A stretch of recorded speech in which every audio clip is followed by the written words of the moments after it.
Joining me now is Yaakov Katz. He's a senior columnist and editor, former editor-in-chief for the Jerusalem Post. Yaakov, thank you so much for coming on. What more are you hearing of what hostages had to endure and had to and survived while in captivity, as their families are now starting to talk more about it? Some of the stories, Kate, are heartbreaking, right? There was one, Emily Hand, who was a 9-year-old girl, the one with the curls, beautiful-looking child, who came back and thought she had been in captivity for a year.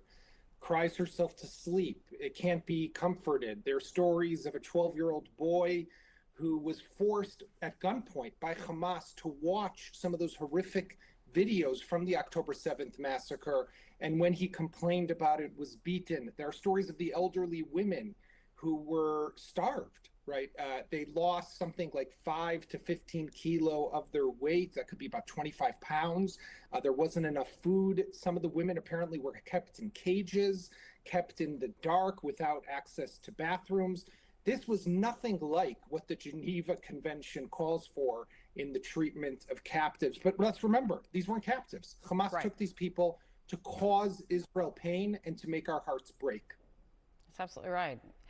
And so now, where we are, as we're hearing more about what hostages have had to endure, Israel and Hamas have now agreed to 2 additional days of a truce. And we know as of this morning that CIA Director Bill Burns and the director of Israel's Mossad are holding new meetings today in Doha about possibly trying to expand the deal further.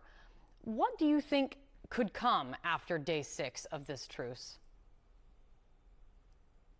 That's the big question right now, because on the one hand, Israel wants to do everything it can to get back as many hostages as possible, even after the release of what we've seen over the last 4 days and the 10 that are hopefully going to be coming home tonight.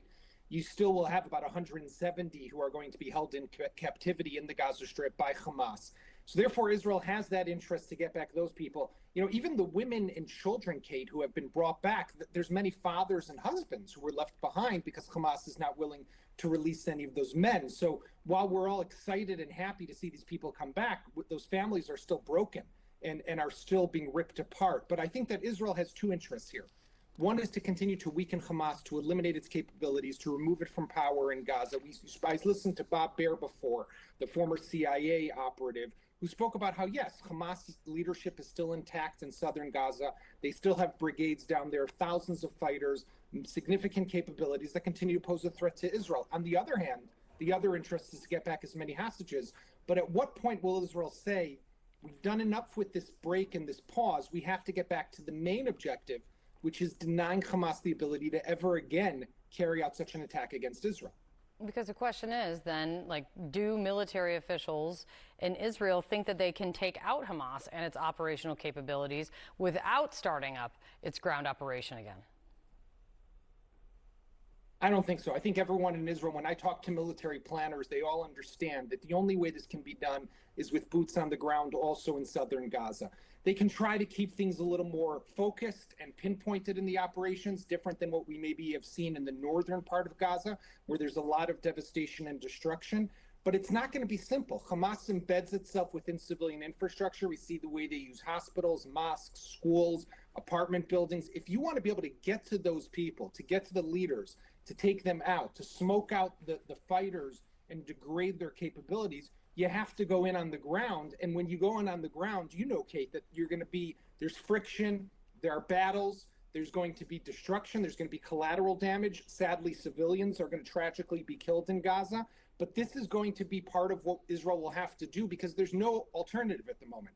Hamas cannot be left intact and standing to be able to continue to pose a threat to Israel and the rest of the world.